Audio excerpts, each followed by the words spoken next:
Hi, everyone, and welcome back to Rough Riders, where every week we talk writing, self-publishing, and making it as an author. This may be one of the last ones that I do for a while, actually. Life is kind of getting the better of me, but Dana is one of the first people that actually emailed me about this. So I'm really excited to have her here with me today. So today, I'm joined by Dana Encarnación, who is an author of adult romance and paranormal romance. So again, I'm really happy to have her here with me. So how are you, Dana? How are you doing? I'm doing good, thank you. Hi, everyone. I'm Dana Encarnación, the author of Tinker's Affliction, a new adult paranormal romance. It has lots of funny banter and wholesomeness, and I hope you learn some lessons from here. I love that. It is So also available on Amazon and Barnes& and Noble. awesome. We're definitely going to get into like sort of how you even got into like self-publishing in the first place. So everyone has like a little bit of a different story when it comes to that. Hmm. So it'll be cool to hear yours. But I guess let's start with like where you got your start. So I know that you were writing fiction since a pretty early age. I think you said fourth grade in your Yes. author bio. So do you want to give us a little bit of background for yourself? Yes, so I've always had like an active imagination, and it wasn't until the fourth grade when I started putting it down on paper. But I was like the really shy kid, so I never really bothered to share it with others. It just stayed in my bookshelf and collected dust until I felt like taking it out. I Mm-hmm. still have them to this day. And it wasn't until 2015 in my sophomore year in high school where I decided to start putting my work out there in the public, and Wattpad was my first platform. So I found out about Wattpad from a friend of mine who was reading on that platform. And so I just took a leap of faith, and that's how Tinker's Affliction came about. Tinker's Affliction originally started on Wattpad with a few other books that I was writing tandem with at the time. And Tinker's Affliction just happened to be like one of the popular books on my platform. So I started working on it the most because the one that gets the most attention Mm-hmm. has to winds up being published first. Yeah. And that's how it came about. And so now the books that I've been working in tandem with Tinker's Affliction, they are slowly gonna start coming out as well. Cool. So I actually have a couple of questions about Wattpad because what I've learned very quickly from doing these interviews is that I am a lot more clueless about the resources that are out there than I thought I was. So I actually am not super familiar with how Wattpad works, but I do know a lot of people who write on there. So is it like, does it let you publish these things as like sort of individual like episodes, like sort of like a serial format? I'm not really sure how that works. So could you describe what being a writer on Wattpad is like for anyone who maybe isn't super familiar with that?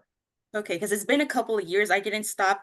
I got off of Wattpad in either 2020 or 2021, Okay. which and I think it was in 2021 because that was when I finished my manuscript of Tinker's Affliction. So there's been some updates, so it's very different from what it was. Oh, okay. At the Uh-huh. time, what was it like? So there was no ads, I'll tell you that. Oh, okay. There was That has no ads, changed or on you have to like everything. watch You're in order to bombarded read the with next ads episode. now. Yeah. So like yeah, so Wattpad is a free platform. You can sign up for free, and then you just hit the create button. It kind of operates the same way as like when it's like, do you have Kindle? Yes, I love my Kindle. So you just click on the title. You click on the title. It has like the little bio, and then like in the table of contents, you can just like look at the what you call it, look at the chapters, and Hmm. that's how it's pretty much set up. It's very similar to Oh, that, okay. So it's all like this, it's kind of like ebooks, pretty basically. much. Yeah. Okay, cool. So what was so I remember when I first decided to like publicly put my writing up and how that is actually, at least for me, was sort of nerve-wracking because then you're opening yourself up to potential criticism when, Yes. like you're just writing for yourself, you don't have to worry about that. So what, you were 14 when you started writing publicly on Wattpad. So Yes. that is like, that's a tough age for everyone to begin with. So was it kind of like scary to do that, or like what was that Giant like leap for of you? faith. Yeah.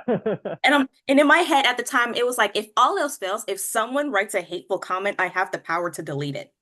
Fair. Yeah, fair point. That's always like that's not fun to deal with, especially I mean even now like I'm in my 30s and I don't like I'm better at taking criticism than I used to be, but I'm picturing myself at 14 and I'm like, "Oh my God, like if I ever got like one hateful comment, I feel like I would have lost it." So that's kind of like brave of you at that age to really put everything out there publicly and sort of open yourself up to that. But I would imagine though that the like your writing was received pretty well if you were then Surprisingly, it sort of did. motivated. Yeah, if you were motivated to actually turn this into like a full length consolidated novel, I would think that it was you had like a good amount of encouragement then from the Yeah. people who were reading. So with self-publishing, you know, Mhm. like I was saying before, everyone has sort of a different story behind that. So like for me, I got into it because I just thought that the stuff that I wanted to write wouldn't really be um, well accepted by like bigger publishers who try to shy away from maybe things that are a little bit controversial or whatever, anything like that. Like that was sort of the thing that got me to self-publish was I just wanted to have like full creative freedom and not need anyone's approval. What got you into that? Like did you ever consider traditional publishing or did you kind of know right off the bat that self-publishing was the path for you? I did consider self-publishing. I did consider traditional. I was looking at all of the publishing agencies and like going through like all the requirements and whatnot, and I wasn't fitting the requirements. So that was very that hurt. And Yeah. then when I did find someone, I can't remember which company, but the querying requirements that they were asking for just sounded like complete gibberish to me. Hmm. And like it didn't make sense. And I'm just like, holy crap, is this what they're asking of me? And I'm like, so the pressure and like the discouragement got to me. So it's like, you know what? I'm just gonna go ahead and self-publish. So I went ahead and did my research about self-publishing. I even took a course in college during the time of the traditional and self-publishing. And it's like, you know what? Hmm. I'm just gonna go ahead and do that. Like I can do this by myself. Yeah, yeah, absolutely. You can do it by yourself. Is that, you know, a thing that a lot of authors have told me so far, or indie authors have told me, is that a lot of their motivation was that, in addition to the idea that they could do it themselves, was that they were like, you know what, I just wanted to get my story out there. Like, I didn't want to have to deal with the querying for like a year or 2 years or 3 years Mhm. or however long it takes when you have a story that you just want to share with the world. So, Yeah. yeah, so I totally understand that sort of motivation. Like when you have an idea in your head, you just want to get it out there and you don't want to have to wait on anyone else to do it. So especially when you are able to do it yourself. So let's talk about your actual novel now, the one that like I guess originated on Wattpad and is now available on Amazon. So it's called Tinker's Affliction, and you released it this year in April, I think. Yes. So that falls under the romance category, I guess. Or does is it the rest of your writing is more romance? Like, would you consider that Put romance? out a Oh, okay. I'll cut that part out before. So Tinker's Affliction, what genre does that fall under? Is that under what you usually write, like romance, or is it kind of separate from that? Yes, I rate mainly romance. This one is new adult because book one starts off as she is 17 and book two, which surprise, surprise, I'm writing a sequel. Um, it's a continuing series, so they're gonna age as they go, but it starts off when they're Oh, cool. 17. Okay. So tell me a little bit about Tinker's Affliction then. Like, what's the storyline? Like, give us a little hook to get us into that. Yes, so Tinker is a super genius, and all her life since she was a newborn baby, she has been in an orphanage, aka foster care. And left and right, she keeps getting adopted, but keeps being sent back, and she is way from reaching her 18th birthday and receiving the boot from foster care. Hmm. However, and that really deters her because she really wants to get adopted and have the family of her dreams and just be a normal girl.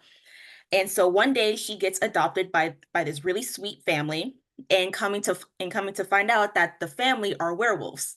Oh, And oh, they don't know okay. and they don't know that she knows. Mhm. And the reason how she knows is that she has the ability to talk to animals, and that's what gave them away. Mhm. That's cool. Okay. So I want to ask, and this isn't always an easy question to answer, so tell me if there isn't really a clear answer, that's totally fine. But I'm curious where you maybe got the idea for this. Like I always like to hear about, what was sort of the original inspiration for something. I know sometimes there isn't really like a clear cut thing that was the source behind this. Maybe it was just sort of like a bunch of things came together and you were like, oh, this is a good idea. But like where did you come up with that? Especially since like being adopted by a family of werewolves is definitely a unique kind of concept. So where'd you get your inspiration from? I actually found it on a store Wattpad. So I told you that I started Wattpad in 2015. This Hmm. book it's like this book that I found on Wattpad was literally only 6 chapters, and it was abandoned in 2010. Okay. And so it was literally about this girl who had the ability to talk to animals. She was in foster care, got adopted by werewolves, and that was it. That was all there was story. Mhm. And I'm just like, no. And I'm just like, hold up, wait, I actually write stories. Let me go ahead and make one. Mhm. And so I used that as the foundation of my story. And then I just pretty much blew it up to make it mine. Okay. Cool. Like you saw something and you're like, this needs to be finished. Like this is just such a Yes. good, yeah. Okay. You're like, I'm just gonna do it myself. So, how long did it take you to write it? Because that's another thing that I've found out talking to all these indie authors is that all of us kind of we all have a very diverse sort of like some people are really slow writers like me, and then other people are able to like bang out books in a couple of months, which is to me super impressive because Yes. God knows I am not that person. So how long did it take you to actually get through this book? Because when I was looking at it on Amazon, I think it was like fairly long, right? I don't think Yeah, it was. about 584 pages. Yeah, like that's a pretty solid novel there. So like how long did it take you roughly to actually get through all of that and edit and all of that? So from the start of the manuscript to when I hit the end for the first draft, it took me 7 years. So 2021, the spring of 2021. Hmm. So that's when Okay. that's when I finished the first draft. And it was without formatting, because I didn't know anything about formatting back Yeah. then. Hmm. So it was like 1,000 plus pages, Hmm. but formatted and everything, it was 800 plus. Okay. Editing, developmental editing, that took about almost a year because formatting, I had carpal tunnel. I had to get the brace and everything. So while I'm having Hmm. the brace, I'm Oh editing, no. I'm fixing the spacing as I go. Oh my God. Well, I know you're saying that you didn't really know anything about formatting at the time, and what I find really nice of you is that you on your website actually have resources Mhm. for other authors regarding like various things. So, Yes. formatting was one of them, publishing was another category of sort of like resources that you had, but then you actually went as far as to have like character names or like powers that people could have or the symbolism for various animals and stuff. So I think that's really cool of you that you put that there for anyone else who maybe wasn't really sure where to start. So when it came to the formatting and then even other things like the publishing of it, did you just sort of learn on your own, or did you have any people who kind of guided you in the right direction? That I learned on my own. I'm going to be frank, I didn't really learn much about like the book industry during college, which was the reason why I chose the college in the first place. So I pretty much was like on my own, Googling stuff, trying to see what worked, what made sense. Mm-hmm. And then and I also didn't have like an author Discord group to like ask my author buddies or whatever. So it was really just me. I felt like I was on my own island.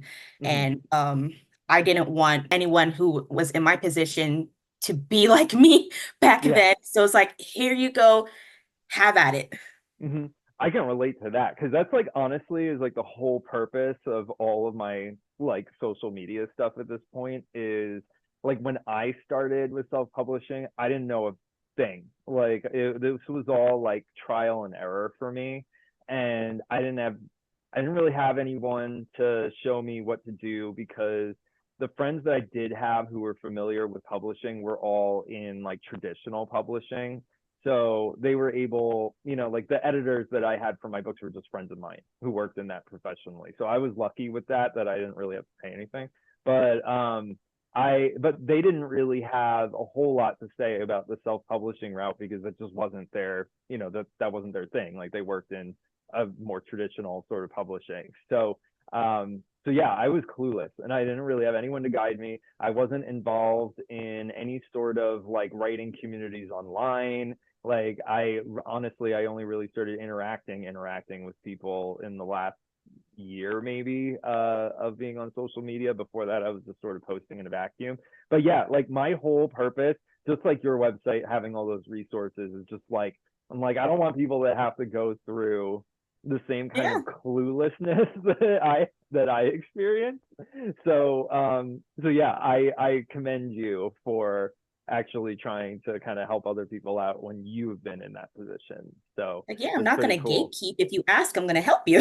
Mm-hmm. It's Yeah, I like I'll know. show you Well, because I have videos on my TikTok on like how to, it's like how to format, how to do like chapter summaries or or a character spreadsheet. mm-hmm. Yeah, that's really cool. And you just said gatekeeping, and I feel like that is that's such a good way of putting it. Because I think I've probably said similar things in the past, but don't you feel like, or at least I feel like in like any sort of literary stuff, like whether it's the self-publishing element, traditional publishing, being viewed like as a credible writer and all of that, I feel like there is a lot of gatekeeping that goes on. Yes. I see it even among, it's not so bad on TikTok, well, thank God. But I do see on stuff like Reddit and other writing communities there that even among indie authors that people sort of do a form of gatekeeping, and there is a little bit of an elitist element to certain things. Yeah. I see it again, not so much on TikTok, but it could be there. I just haven't personally seen it. But even people who are like, I have a degree in English or literature or something like this. We're all self-publishing here, but somehow I am the one who knows better than everyone else, Yeah. simply because of that. And because like my bachelor's is not in, has nothing to do with writing. It's Arabic actually. And then like we were talking about before we just started this interview, I'm going to be doing nursing now, and so none of my education has like anything to do with writing or literature or creative writing, anything like that. And I do feel like you sometimes get a little bit judged, or at least some people will get sort of gate kept with this, like act like you can't really, oh well, how could you ever expect to be a writer without other people's approval, sort of thing. So yeah, like I like that you use that word because I do feel like that's something that happens. Have you experienced anything like that in terms of maybe even like imposter syndrome as an indie author? Because that seems to be a common thing too. So do you know what that's like? I Yeah, feel you like get little most of bursts us every do. now and again. Mm-hmm. It's the worst thing ever. And like trying to pick yourself back up is rough. Mm-hmm. Oh my gosh. And it's like whenever I experience imposter syndrome, I just literally doom scroll TikTok about like author motivation. Mm-hmm. And like it really picks you up. And there's this quote from a TikToker. She is like literally my hero. She literally saved my life when I was going through it with with the whole imposter syndrome. So backstory is that I was pretty much bullied in my college class where you present a story. Mm-hmm. So I wrote a 20-page story, and for an hour, even though the criticism was supposed to be only 5 minutes, it lasted an hour of what they didn't like. Ugh. No constructive criticism, just what they didn't like in my story. And and then when the teacher was there, he was present, he didn't do anything. And when we finally transitioned to what they like, we were silent for 5 minutes. Oh Until God. someone broke the silence Mm-hmm. saying, "I like your world building," and then that was it. So during Oh. my it's like during like my deep depression, because like I thought my writing was absolute crap. And that's how I discovered that night. I discovered Author Talk, Writer Talk, Book Talk, Hmm. and I came across her. Her name is Help Me Naomi. That's her tag name, and she's an author. And she has this quote that says, "Your story doesn't have to be popular to be good." Hmm. And that helped me, like, it literally saved my life. And that's what I tell all the baby authors. That night, that morning after that horrible class night, because it was in the evening, that's when I finished Tinker's Affliction manuscript. That's awesome. That would have I can't that would have crushed me. So that's something that's tough to get over. So I'm really glad that you found a resource online that was able to kind of get you to view things the right way and not let you go down like a rabbit hole of negativity and self-defeat and all of Mhm. that, because that's rough. But you're so right. Like you it doesn't have to be popular to be good. um like it's your story has value regardless, even if it doesn't become like a bestseller.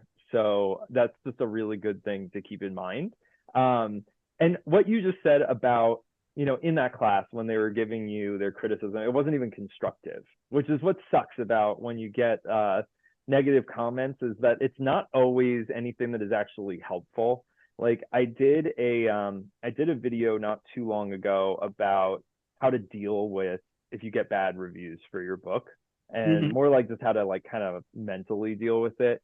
But that's one thing that I usually don't say, that you should completely dismiss negative criticism altogether, because I think that that prevents you from growing. But when that criticism doesn't actually have anything that you can work from, like work off of, it's just like, I didn't like this. And it's like, well, okay, great. You didn't like this, but like, can you give me a little more than that? Like, that just sounds like a matter of personal taste rather Yes. than anything that you can really work on. So, I think that's an important thing, is to distinguish when those negative comments have anything that you can actually grow from, and then Mhm. when they literally are just like kind of nonsense that really don't help at all, and you can't learn from. It's just there to kind of bring you down. So, how is Tinker's Affliction?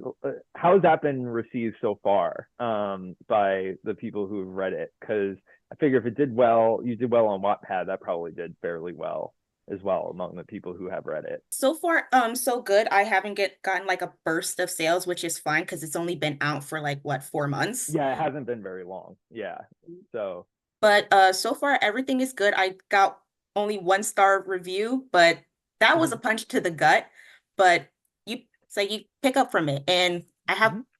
a ton of 5 stars, so that outweighed Yeah, it by so much. absolutely. There was an author who was on here who had said, if you don't have any 1 star reviews, you don't have enough reviews yet. And I'm like, it's so true. I Like feel like it's a rite of passage. absolutely, I agree with that. Like, as long as most of them are positive, like who cares if there's like a couple of negative ones? If anything, it looks unrealistic to me when there Yeah. aren't any. So that's why, like, if I see someone that has literally all 5 star reviews, I look at that and I'm like, did they just have all of their family and friends just like write this for them? Because there is nothing that is like universally liked. Like that's not.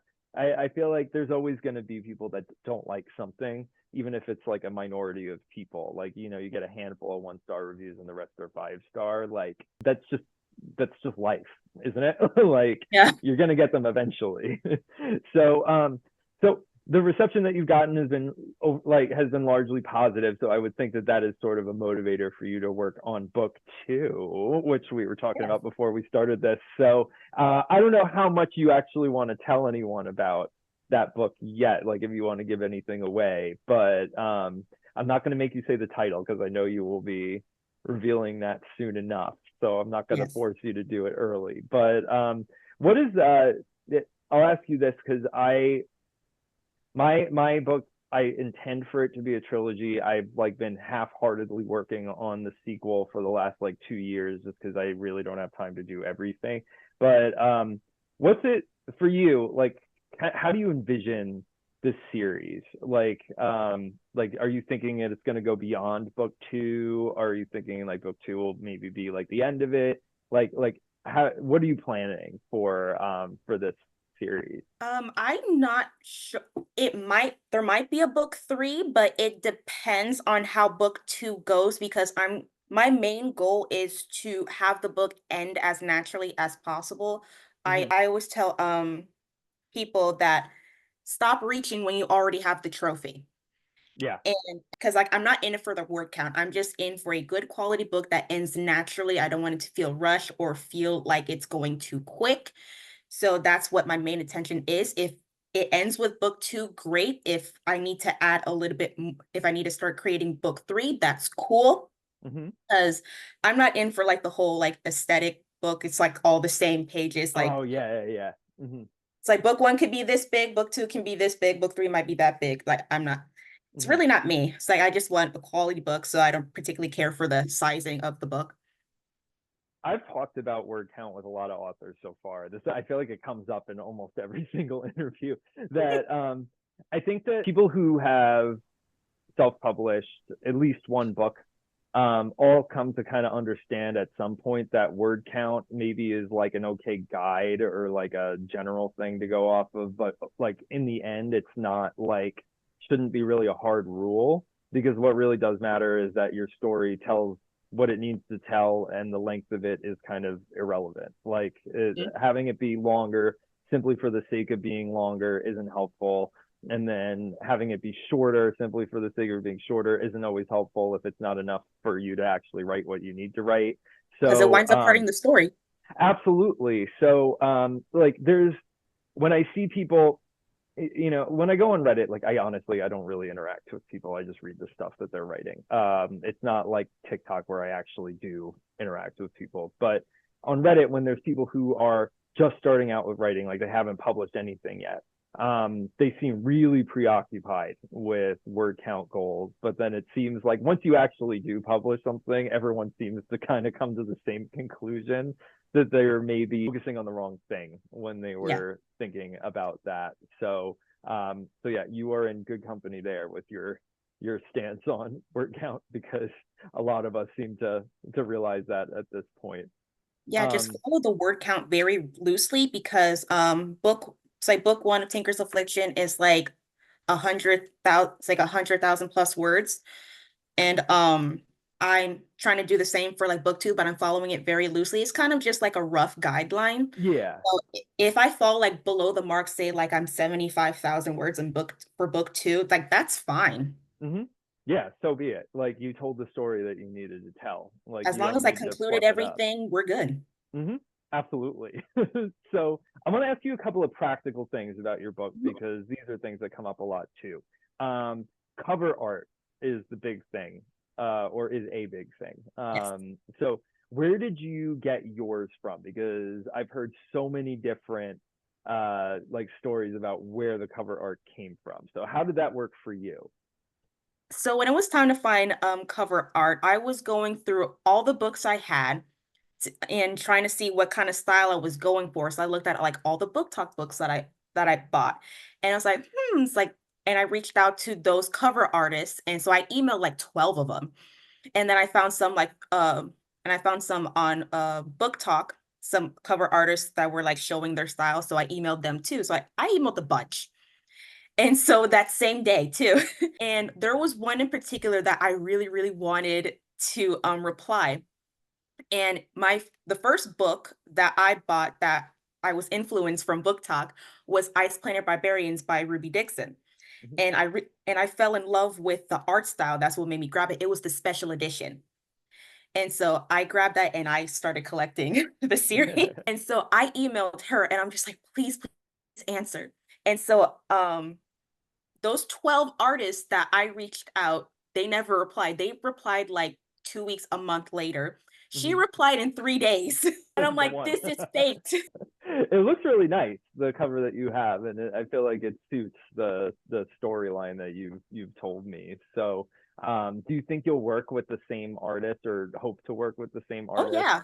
It's Yeah. like she gave me like four images for rough drafts for like book one. And book 2 was like how I wanted it to be. So it's kind of going as like a play by play, so by a play by play in scenes. So that's how I Hmm. want to go with the series. Cool. So she already drafted it. And then another question I want to ask you about your book, because this is another thing that everyone does something different with, is when you, so what did you use to self-publish it? Did you do it through KDP, or was it another company like Ingram Spark or Lulu or something like that? Yes, so I did KDP first, and then afterwards I did it through Barnes& and Noble Press. Oh, okay. Yeah, I've used That that way it before would. just for ebooks, so I don't know what I guess if you stuck with them, I would imagine the print quality is pretty good. So, Yeah, they're both pretty good. This is actually the Barnes& and Noble version. So the difference between the Amazon version is that it's 584 pages. mhm. And for the Barnes& and Noble version, unfortunately, they didn't have the same size as Amazon did, so I had to shrink it. Oh, okay. And so it's 600 plus pages. It's only by like an inch, so there's not Mhm. much difference. Yeah, And they're pretty good in quality. And yeah, that's pretty much it as far as like sizing, whatnot. nice. Okay. I actually wasn't sure if when you self-publish through Barnes and Noble Press, if it does get sold on all the same, um, like channels as if you did it through KDP. I wasn't sure if it uh, necessarily goes to Amazon or not, but I guess it does. No, it's So, no, it's two separate things. So you sign up for Amazon KDP and then you sign up for Barnes& and Noble Press. They're two different entities. mhm. So I had to like sign up twice Oh, for okay. mhm. Because the difference with Barnes& and Noble Press is that you're a vendor, so you have to so you're basically having them put your book into their stores. Mhm. So and that takes rather than the difference is Amazon KDP is like it's like you're instant. You don't have to wait for a couple of days. Mhm. When you sign up for Barnes& and Noble Press, you have to wait 15 days in order for your vendor identification to be approved for you to like start the self-publishing process to put in there. So they treat you different Yeah. than Amazon would. So with since you've used both platforms, did you use the because I think all of these will let you they'll assign like a free IS to your book Yes. if you don't have one on your own. So that you bought separately because those are expensive as hell. Yeah, Did Barnes& and you Noble gives you a free ISBN. Nice. So you went with that then for Yes. your ISBN. Okay, cool. Yeah, that's something that I feel like when I first started out, didn't realize that that was even really an option. And I also didn't really know a lot of the details about how ISBNs even work at the time. So I was like, oh, I guess I have to buy it myself. And then I went on Bowker Yeah. and spent like an obscene amount of money on a bunch of ISBNs and then find out after that I didn't necessarily have to do that. So I think in the future I probably would just use the free ones. Just Yeah, because the it is a lot of 250 for money to 10 drop. ISBNs. Yeah, it Yeah. was like 200 something or like 300 for that. It was Yeah. like, yeah, it was a lot. So that's definitely a good option to use the free one if you're self-publishing, if you don't Mhm. have like a ton of money to burn on this stuff. Especially when you're Because starting out. absolutely, like it's not like your book sales are going to be able to pay that off, when you're first Yeah. starting out. So yeah, well, I want to direct everyone over to Dana's book, Tinker's Affliction. I'm going to put the link in the description. I'm also going to put links to all her other sites, like her website and any social media is going to be down there as well. So I encourage everyone, please go support her as an indie author by going to those links, following her on social media, checking out her website, and then, of course, most importantly, buying her book, Tinker's Affliction.